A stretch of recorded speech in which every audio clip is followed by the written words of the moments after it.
তো যাই বলো না কেন, বড় বড় আমের মাখা খাওয়ার থেকে এই ছোট ছোট আমের মাখা খাওয়াটা কিন্তু বেশ দারুণ।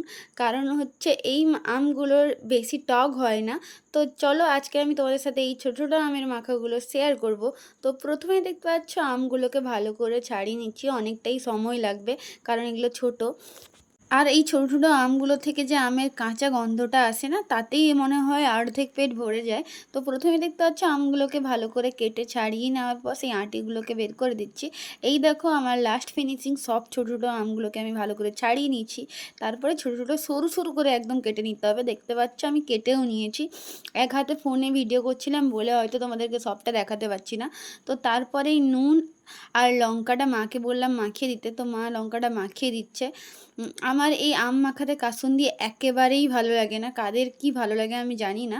তো তোমরাও এইভাবেই ট্রাই করো, আর কিছুক্ষণ 10 মিনিটের জন্য রোদে শুকিয়ে নিবে। দারুণ টেস্ট। আর যাদের যদি ভিডিওটা ভালো লেগেছে অবশ্যই লাইক করে দিও।